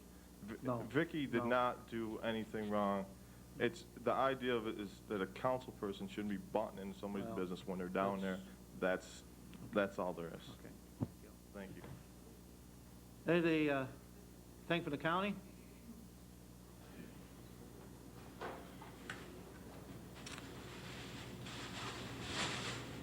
As I reported the last meeting, we're still looking into Social Security. It's got the Ways and Means. My committee passed it, Ways and Means didn't. And that's where we are right now. Hopefully, in the next week or two, we should come to an agreement and Social Security, or do you mean, for senior citizens. yeah, you just said Social Security. Well, I meant Okay. senior citizens. Thank Correct you. it for the news people. too. Yes, You're talking about senior exemption, right? correct. Excuse me, Earl. To update that. The committee wanted to go with a sliding scale, start at 14.5, an increase of 2,000, and go to 20,000 at 20%. Ways and Means feels that, and this is what we're doing and what I've been doing today and last week, getting information of the impact on the county, on all the senior citizens, besides the two cities and the towns, you know, what's it going to cost to convince them that actually a sliding scale is the way to go, and that the impact isn't as great as it may seem on that. And hopefully we'll have that information and we'll proceed on that. A lot of the different, the school is 12,005 with a sliding scale here in Phoenix. The town is 17.5 to 23.5. I believe there's legislation at the state level to increase senior citizen exemption allowed by the towns and counties and schools. So everything is leaning towards that, and hopefully, and you know, it's easy, you know, to be in Schroeppel and say, well, I want this, this, and this for Schroeppel, but when you get to Oswego, you know, I have to deal with 24 legislators, and it isn't as easy as it may seem to get projects through and to make everyone happy. And hopefully I do the best I can for that and for my town. Is there any questions? Yeah, Dave. When we had a discussion last time I was here about sales tax, you stated that if the sales tax didn't go into effect in September, which it appears Michael Bragman torpedoed that. Correct. Buried it for a while, that it would in fact turn around and go into effect in March. Is that still? Well, there's two things that could happen there. Number one, you're correct with Mr. Bragman, and they don't go back to session till I believe September. And there again, are you or aren't you? And here again, I'm a farmer. If I want to cut hay, I cut hay. Well, I can't tell what the state legislature is going to do for Oswego County. They may, they may not. So I'm assuming that. Well, okay, say it doesn't go in. All right, right now, the way we passed it, it's imposed for March 1st. Regardless. But what the county is doing is meeting with the cities to get an agreement with the cities, to have an agreement in place to start January 1st. And if we do impose this by assessed valuation and not population, which means Schroeppel, instead of getting an approximate 199,500, Schroeppel would be getting 242,000. Well, no. Well, you know, it really isn't, because there's another town that has more assessment than Schroeppel, and that's Schroeppel. And Schroeppel would get more. Well, these are the things that might happen, you know, on that. So we can expect even a bigger tax decrease. Well, I think we should all write Mr. Bragdon and say, ask him to make sure he keeps it in Ways and Means. Well, my viewpoint is all the money to go towards taxes, not only the county money, but also what's given to the town. Like I say, that could result in a 22.9 decrease in town taxes for Schroeppel with a zero budget here. If this is just zero, the money that they're getting applied to the budget adds up to about 22.9. You know, that's an estimate on that. Along with a well, yes, yeah. You got 22.9, and you got at least 20 or more at the county. So that's 42.9. Yeah, but you just told us that we could have another 60% windfall, so that'd be another 60% reduction. Well, yeah, but there's that word if. You know, if the rabbit didn't stop, he wouldn't have got ran over, you know. Well, I just like it on record. Oh, yeah. It's about 242,000. Well, these guys are going to have to figure out their budget next month, so. Well, this is difficult, because it's hard for them to figure out, is it going to be imposed in March 1st, or is it going to be... It's easier for them, because what will happen is they actually won't, the final budget, as you know, won't be voted on until November, so by the first public hearing, which has to be by, I believe, October 5th or October 6th, I can't remember off the top of my head, Bob, but maybe you could, but by that time, we'll know whether or not Mr. Bragman has totally torpedoed that or not, so they'll have a better idea of what kind of tax decrease that we can expect. Well, also, too, is if we make an agreement with the cities, it doesn't matter what they do in Albany. If we can make and when we're negotiating with the cities. No, but I like, that's Yeah. very encouraging to know that there's a possibility of another $60,000, $70,000. Well, no, it's 199.5 to 242.5, so that's, you know, 43,000 more. Right. All right. Well, you know, and here again, it's approximate. Any other questions? All right, thank you. Yes. Well, I had a question. On the Barbados gravel bed. Yep. What state is that in now? Is that Who's on county's first and what's on second? County's property or Barbagos's or what? Okay. That's still in litigation, and it's someone here had asked me to get signs, posted signs, and I contacted the attorney, you know, Bruce Clark. He hasn't got back to me yet on that, but the problem with it here again is the enforcement and who has authority there. I can tell you this, once it's out of litigation and it's able to sell, that property right now is in Bill Brouse's hands to sell, because I didn't exempt that property. That's on the auction block as soon as we have an auction, and as soon as the property can be sold, it's going to be sold. Because some residents called me and said the kids are out there again swimming. Correct. And raising Cain out there, and that they called Mr. Barbagos, and he said they could put up posted signs and barricades, but the kids are taking those down. No, Mr. Dunn put up Yeah. concrete barricades Right, and a but cable they're in the across. process of tearing them down and going back in there No, again. these are the kind you can't No, tear down. I don't think you can tear these These are down. those huge concrete road dividers. And Mr. Dunn had called me, and I said to Mr. Dunn, maybe you can get farther than I or the county or the town could get with Mr. Bargabas, is if you know him, ask him. It is a concern of the neighbors, and if you can do something on your own, I'll back you 100%, and so will the county, to get barricades there. But I can't do it. And that's when Kevin had some headway there. And I talked to Kevin today, and he said that since the barricades have been up, the cars and trucks aren't going back there. There's a few kids riding their bikes back there, but that's been the case for years, and they've never really caused, other than, you know, swimming during the daytime, they haven't caused any nighttime parties and spinning around, you know, doing the things that they do with their pickup trucks and stuff. So he said there's an improvement already in terms of the night built bonfires and beer parties and stuff like that. So he's now happier with Well, the he's much happier situation? from, as, up to now, Mr. Dunn is. And he got permission from Mike, he told me. I was going to ask, Yes. Mr. Dunn got directly permission from Mr. Bargabas Mr. Bargabas. to put the concrete barriers Right. across? So who actually put them across then? I think Mr. Dunn did himself with his tractor and his bucket or whatever, because they're probably 2 tons, I would say. maybe a ton. They're heavy, yeah. Those things are those things they use to divide roads when they're doing construction work on the highways. So basically, it's up to Mr. Bargabas to give permission?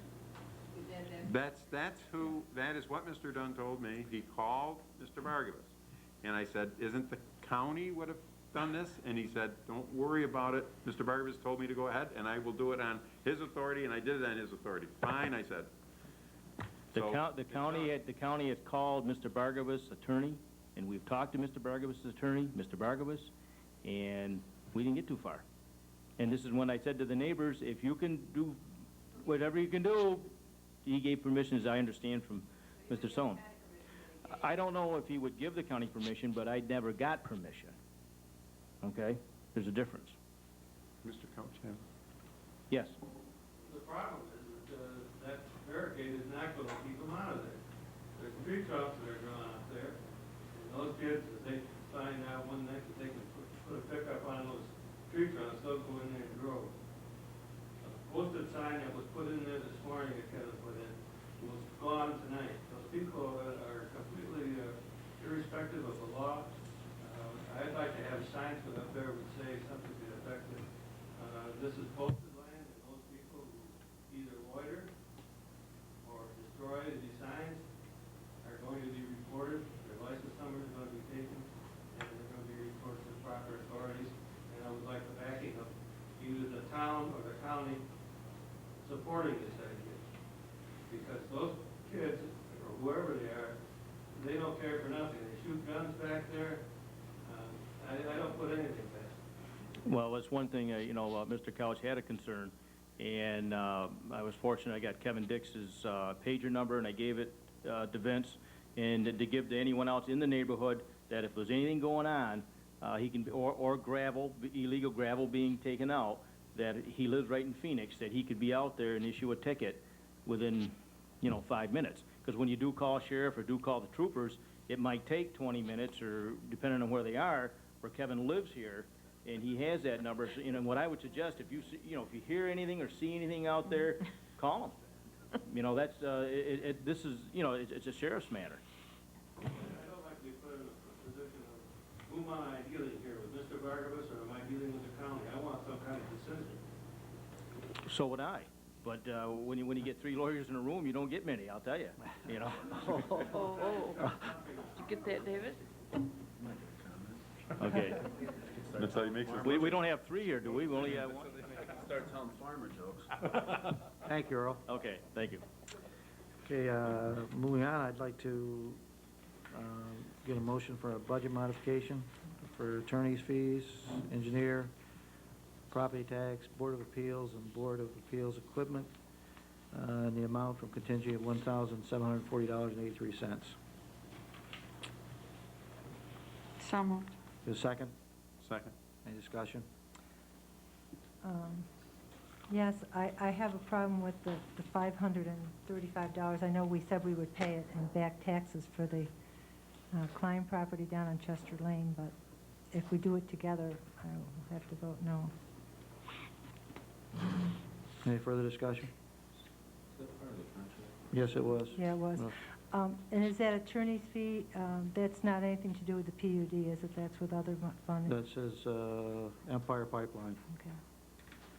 It was a bill that was issued back in February, but we were waiting for the school district to send their half. Okay. Any other discussion? All in favor, aye? Aye. Opposed? Opposed. Carried. Lou, make sure this gets done. Yeah, I'm gonna put it on my folder. First read my last one, wasn't it? Pardon me? I found it there, yeah. You found it? With that, I'd like to have a motion to pay the general 515 to 572 in the amount of $20,752.68. Highway 232 to 245 in the amount of $47,032.94. So moved. Second? Any discussion? Yes, Bob, I had a question on the number 556 from the assessor's office with mileage and stuff. There was inspections put down with no places to it, and some of them I couldn't even verify. There was no inspection of or anything, it was just general. I didn't think it was complete. Well, his handwriting is difficult to read. I don't know, I didn't see any big problem with it.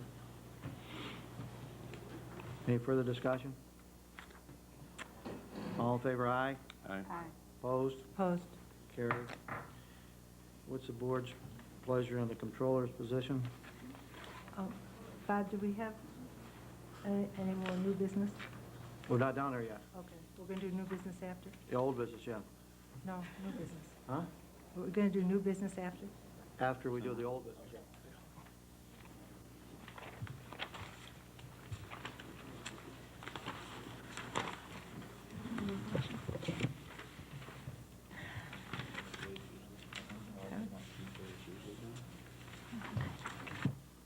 I move that the duties of the town comptroller be added to the above duties of the clerk to the supervisor, and that the salary be increased to reflect that, the salary being increased being 62 cents an hour, which comes to $100 a month. Have a second to that motion? Second. Any discussion?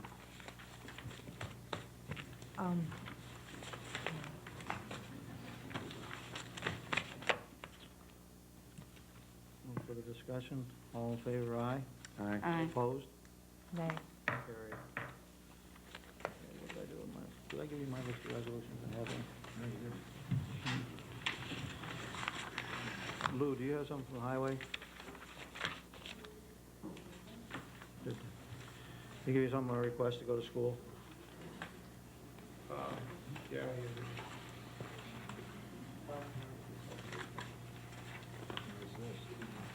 Yeah, what'd I do with it? You got it? No, I thought he said he stuck it in your mailbox. Anyway, moving on with,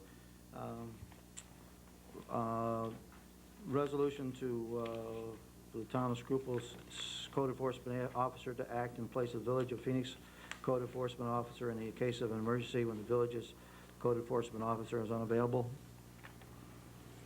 So moved. Have a second? Any discussion?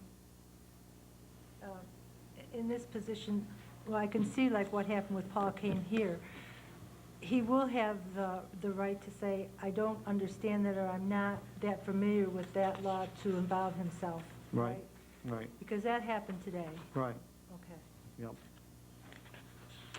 Basically, this would be like in situations like at the fire department would need him to. That And I was can for understand emergency. if it's routine stuff, but if it's a particular law that they're not familiar with, they have the option to say, you know, I'm really not that familiar to make a Right, issue a right. permit or something. But the general reason is the emergency reason, and that was the one that was brought up by the fire departments when they needed a building. I understand that, but there may Yeah. be other Right. situations where it's non-emergency.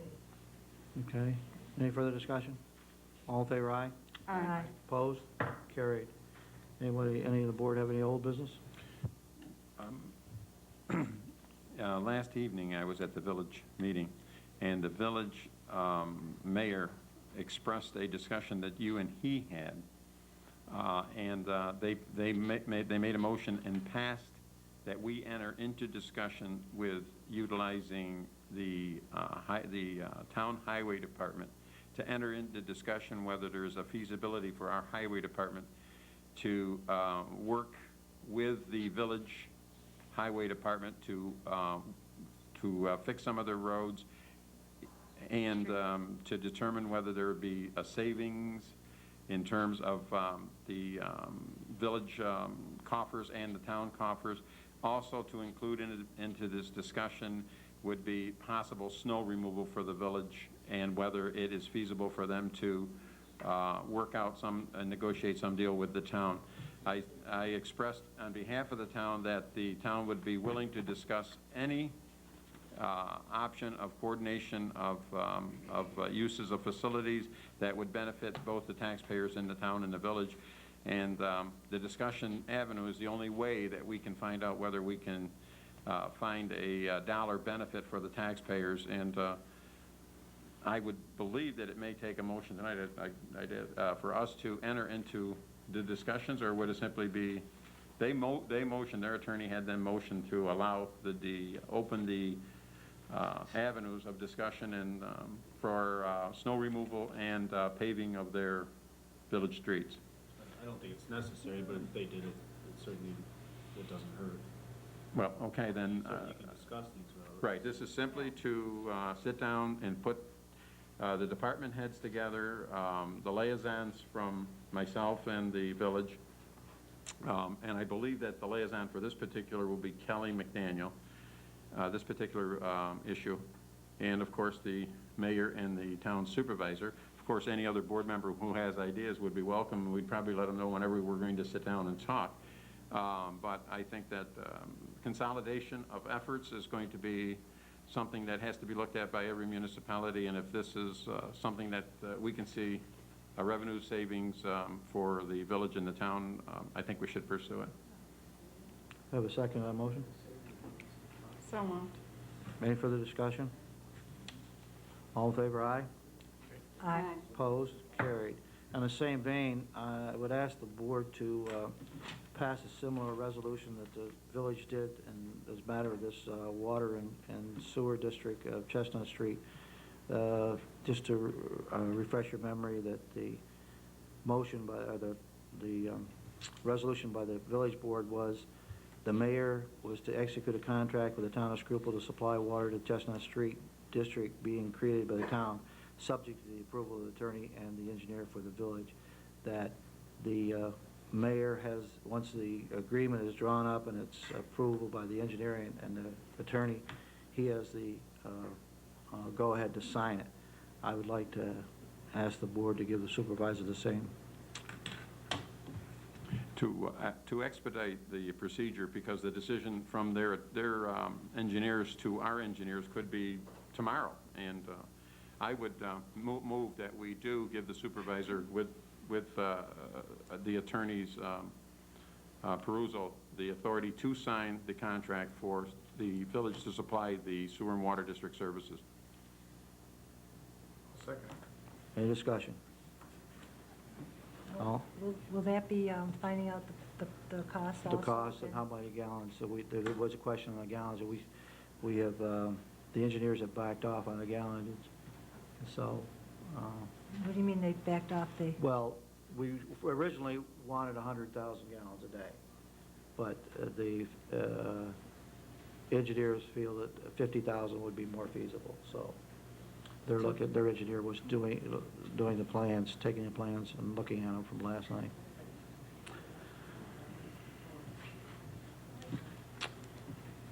Any other discussion? All in favor, aye? Aye. Opposed? Carried. 5A. What happened to the referendum up there? He hasn't done that one yet. Which one? Referendum for Cardinal. Oh, okay. The referendum for Cognon, I'm sorry, I crossed it out of mind because I talked to the attorney. We can't do it because the other two entities that Cognoy Services, Hastings, and Clay also have to enter into a referendum agreement too. Okay. So we can't do that. So it's Are they talking to them now? Are they going to them? Well, I talked to Dewey today and let him know that they need to do that, because I'd already told their representative that was here, Damien, and he said he's just trying to connect with him about that, so he's aware of it. But it's nothing we can or... They'd have it all out at the same time in the different areas, is that it? Essentially, yeah, all the towns involved together have to, actually what we have to do is have a resolution passed that we agree jointly with all three towns. So they also have to agree to even this All awards three would have to, program? or else it doesn't do any good. Oh, okay. In a conversation I had with Dewey, wouldn't that be us imposing taxes on our neighbors without them having a vote on it? Taxation without representation, that was the worst. That's why it was set up that way. Mm-hmm. okay. On the new business, resolution to reappoint Barb Dix to the Schroeppel Landmark Board. Her time ran out to sign the oath book. It's just because of her job and the job here, they just couldn't make connections. Could you do Ken Sweet again, too? I'll do Ken Sweet, okay. Ken, you've had contact with him? No, but I heard that he's willing to sign it, but he just has been busy and Okay. hasn't gotten here. It's So, been more than 30 days. amend the motion to include Ken Sweet. So moved. Second. Any discussion? How many members do we have on there now? We have four now, and these would make the 6. Oh, it's the 6 that we need, Yeah. okay. Any further discussion? All in favor, aye? Aye. Aye. Opposed? Carried. Okay, you see the resolution involving and the letter from Schulman, Curtin, Grunder, Regegan, and Snyder regarding the use of an engineer. CNS engineers have asked $950. LJR has asked $500 for the review of the plan. What's the pleasure of the board? Will this make it take longer if we go with this? I'm not sure of that. I don't see why, if they're just gonna review it's a new plan. It says that we have prepared a new subdivision drainage plan, so it's a whole new plan.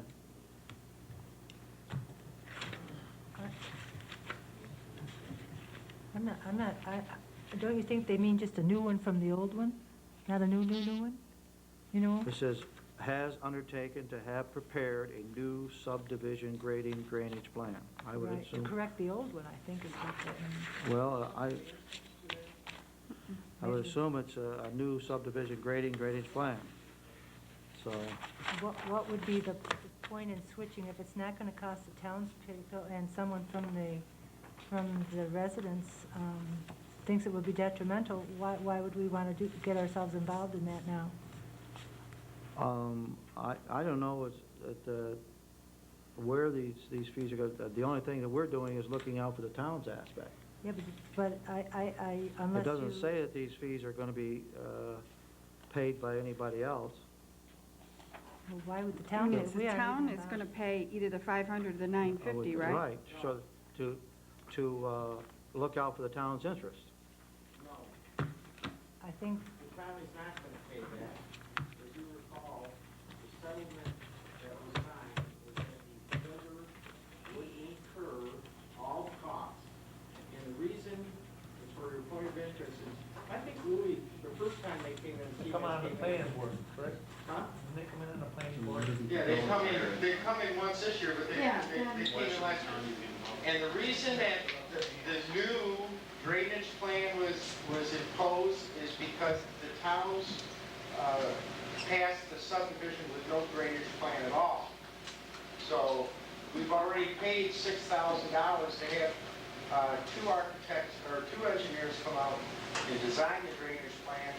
Then the builder's own engineer designed the plan, which he supplied to the both sets of attorneys, and both sets of attorneys brought brought it to the planning board and said, you tell us what's best for the town. All those costs have got to be incurred by the builder, and it's not the responsibility of the town to do it. It should fall under the fee schedules. So why is the town receiving this letter? What's I it? suggest you go back to Mr. Curtin, that's his responsibility. Dave, I guess the question is, if you had a judicial settlement that said that he was going to incur these costs, why didn't it say that he was going to take the initiative to get this work done? That's why we're back in court, and it was, I mentioned to a couple of people already, the settlement, they were supposed to go to court on July 28th. It was postponed 1 month. If it were me on the other side, I'd say, wait till the settlement comes out, and then you can argue on who's gonna do what, but it's going back into court this month.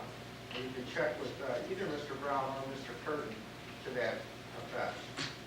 Well, I guess before the town relies on, I mean, not questioning your integrity, but before the town relies on your assurances, I think the town ought to have a copy of a court order or a settlement saying that the town's not gonna pay for this. And I disagree, and that's why I don't even know why it's up for discussion now. That's Mr. Curtin's problem, it's not the town of Schroeppel's problem. what he's trying to do is get you guys to put the bill for something they should be doing. And that is in court, it was postponed, and it's supposed to come up this next month. Well, then we'll just table this. Table it? I think table.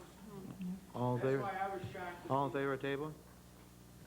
I just don't wanna see the town getting I'll make involved a in the middle motion of for your that first. dispute, your That's- I lawsuit. agree with you. I make a motion, we table it. Second?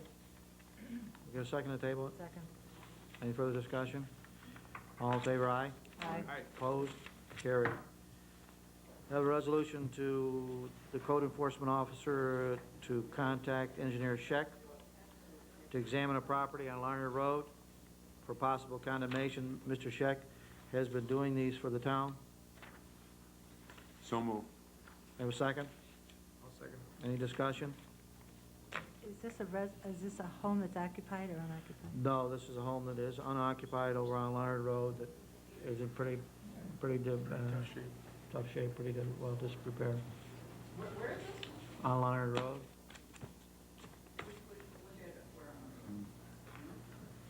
I don't remember what it was, no. Condemnation? Yes. There's nobody living there, it's been unoccupied for a while, I guess. Any further discussion? All in favor, aye? Aye. Opposed? Carried. Resolution, I'd like to, resolution that the town board hold a new public hearing on the 57 South Water and Sewer District at 7 PM on August 21st, 1996. So moved. Second? Second? Discussion? Why are we having a new one? Has there been some changes or something that? we And need to- yeah, as Dave explained before, that when we put the other property in, when we put Mr. Carvel in, or something with the audit and control, We need to amend it and redo it to show the proposed cost to everybody, because they changed that late, in the middle of this process, and it wasn't amended to show that, so the state rejected it. Said we actually have to have a new public hearing, and the notice has to be corrected to show that. Will they be sent individual notices or just your We'll regular? just do, diesel? no, we'll just do Your regular diesel all notice? the notice in the paper. Will that be enough time? We need to do 10 to 20 days notice. It's not gonna cut it to August 21st. want to move it to September 1st then? I guess we have to do that. Will that amend the motion to be September, 7 PM on Is that gonna be a September? problem? September, Or dig? What's the latest? Fourth. Well, To give to be in next, I can get it in so that it'll come out next Tuesday, or Wednesday, actually, and It's only 7 days. that's not enough. Yeah, I know. When do you need to get it in to have the 10 days? Today, right? No, it's the only, They only the do pic- weekly, yes. Oh, no, weekly the paper. weekly. That's September our 4th? official paper. September 4th? Labor Day. Yeah. September 4th is the first meeting in September. Okay. Motions that have been amended. To have a, Is that a holiday?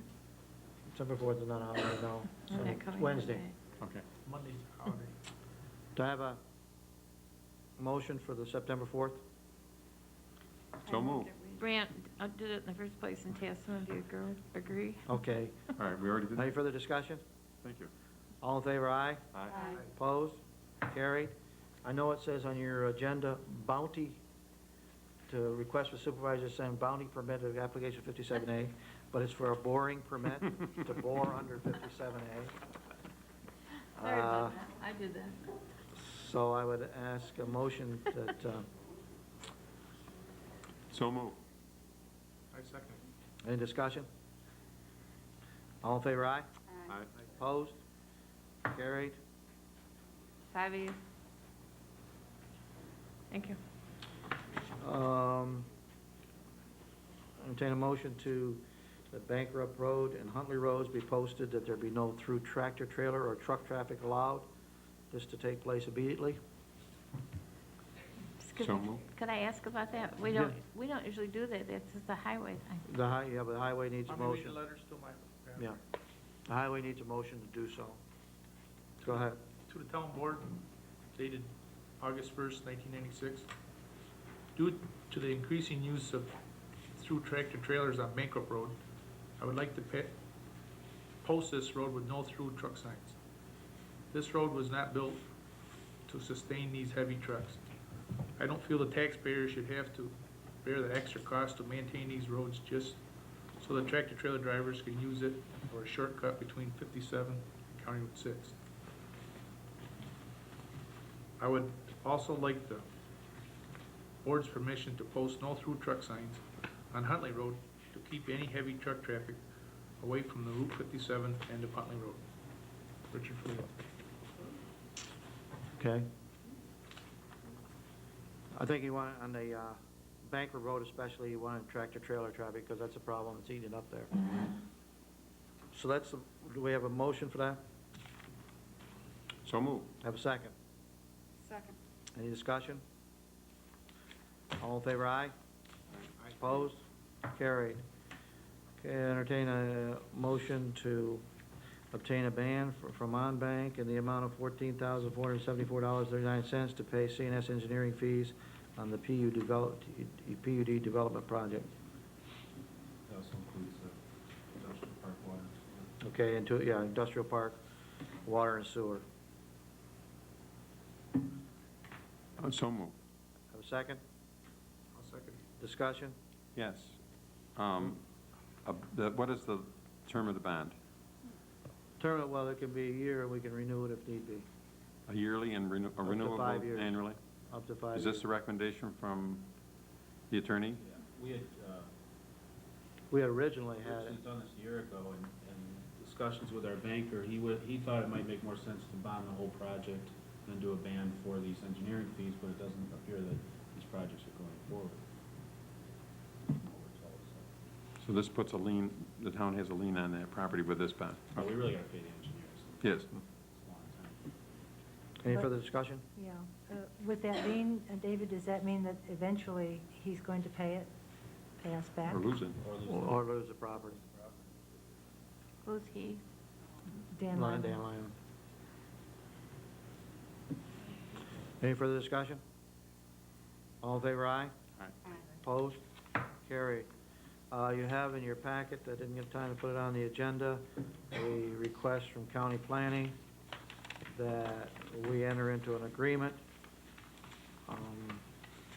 with them, the letter from Ed Marks, and the resolution authorizing intergovernmental agreements from the, for official municipal zoning maps, Resolution 74, which was passed by the county on June 13th, 1996.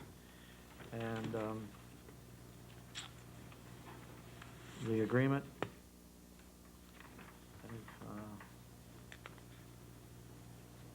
basically says down there that our would be $25 per amendment.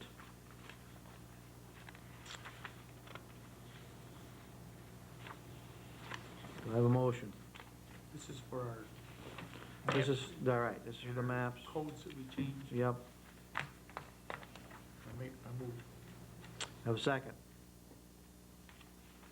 Second. Any discussion? Does the attorney review the document, and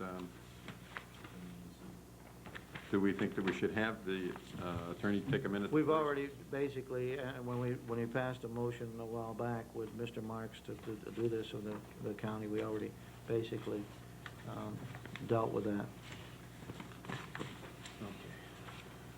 Yeah. You know this? Mm-hmm. Okay. I'm fine. Any further discussion? All in favor, aye? Aye. Opposed? Carried.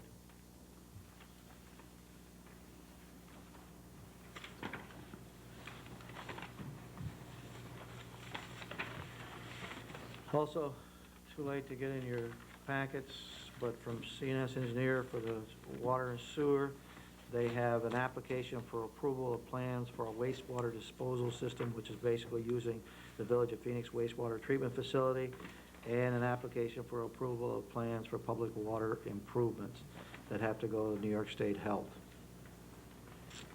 That's for OTB? This is for the Chestnut Water and Sewer. And what they need is a motion for me to sign these and send them back to CEDS so they can process them. So moved. Have a second. Second. Any discussion? All in favor, aye? Aye. Opposed? Carried.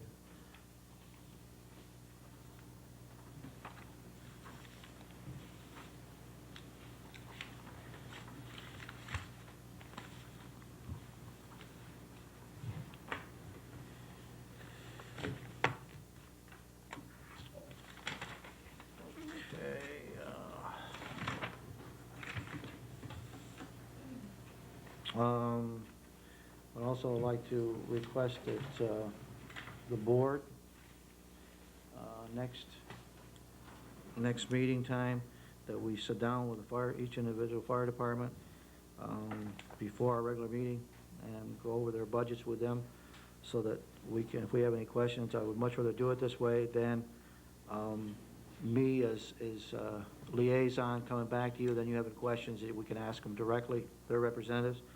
I'd like to begin at 6 p.m., 6:15, and 6:15, 6:30. Do you have a date? Next Wednesday, our Wednesday, we are before our next meeting. For our next meeting. First. And Marie would post that we would meet with them. I think I got something. What is it? 21st? Okay. No, it's something, I'm already tied up with a meeting on that Wednesday, I'm pretty sure. The 14th, you're... That's our next meeting. Oh, 14th? Okay, the 14th. Okay. 14th, yeah. Okay. At this time, I would like to turn it over to... Hold it, I got one. Oh, you got one more. Oh, I'm sorry. You got a request from Highway? Yes. Another letter to the town board. I would like to request permission to attend There you go. the New York State Association of Town Superintendents of Highways 67th Annual Conference from September 24th through September 27th.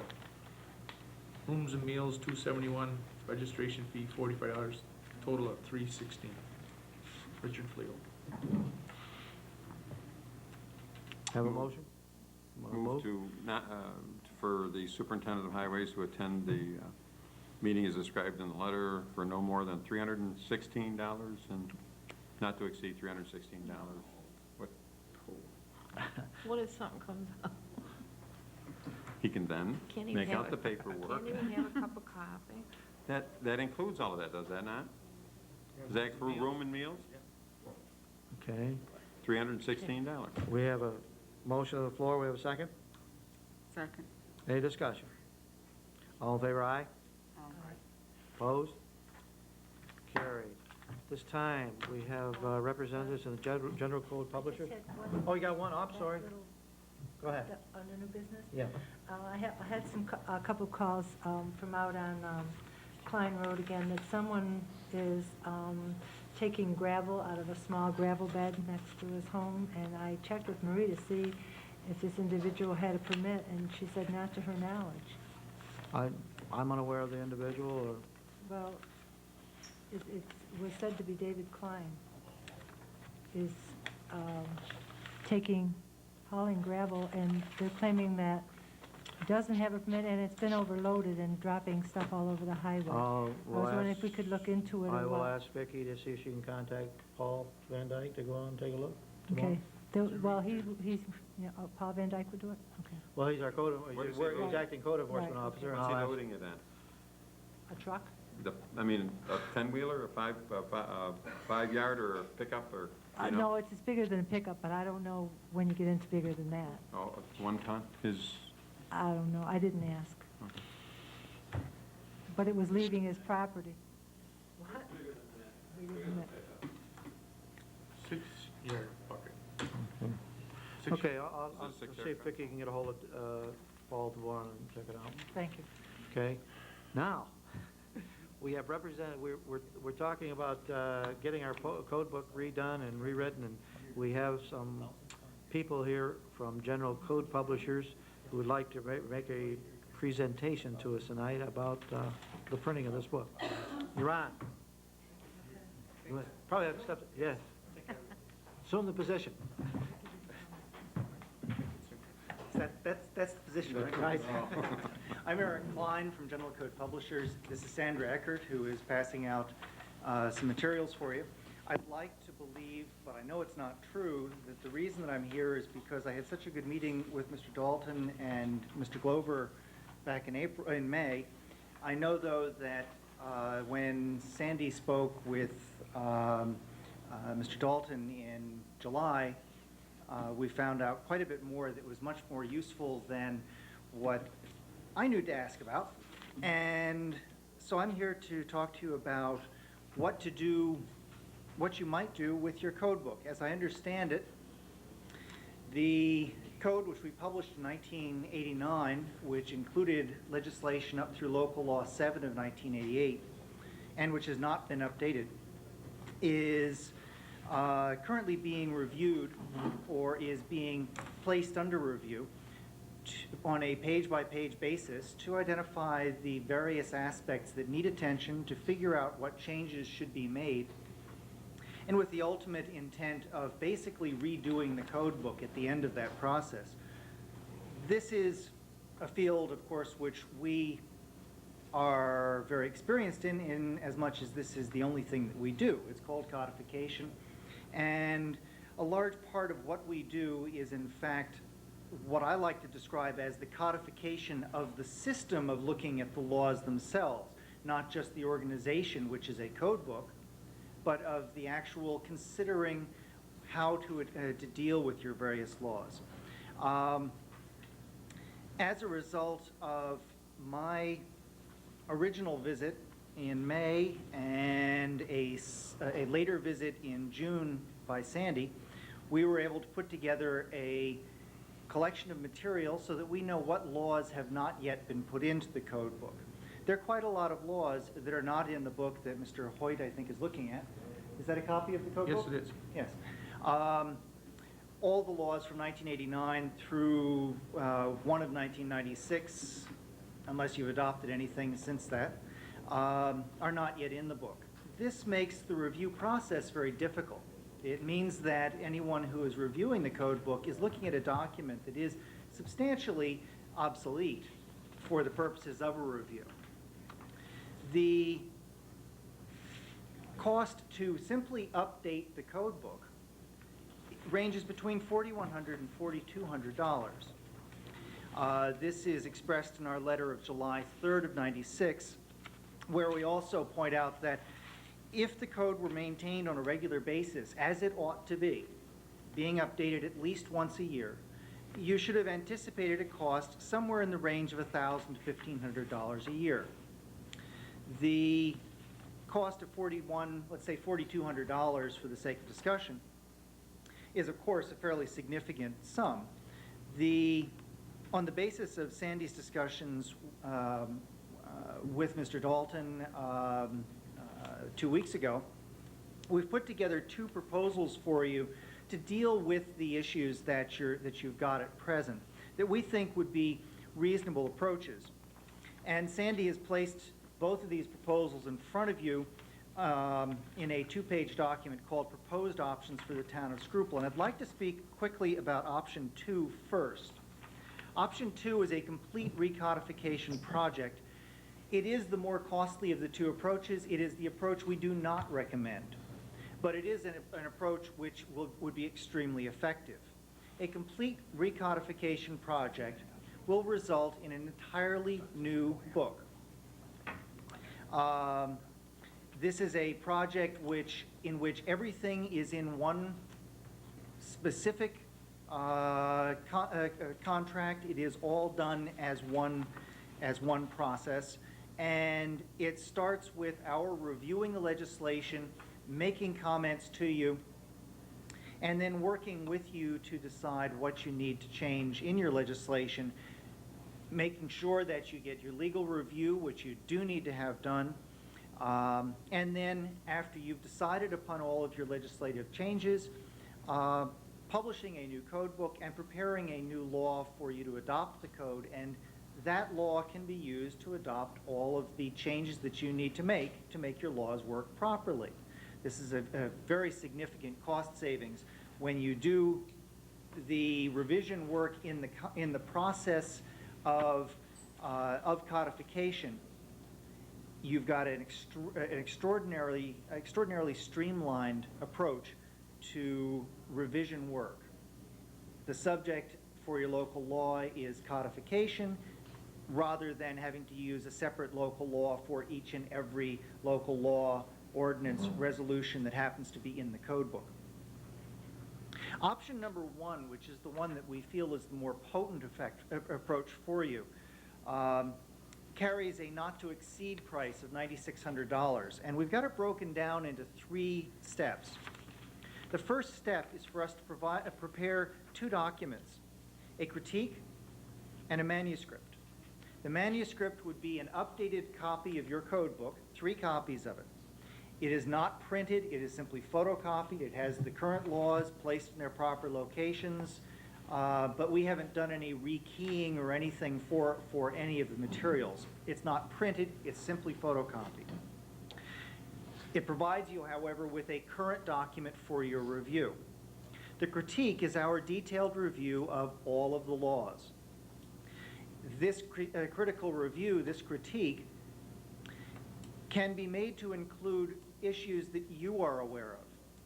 If you'd like to look at specific definitions that are causing specific problems, such as one that was discussed this evening, we can address those specific issues in addition to the ones which we can identify. The critique looks at the various issues that we can identify and that you identified to us, and offers ways of dealing with these various issues.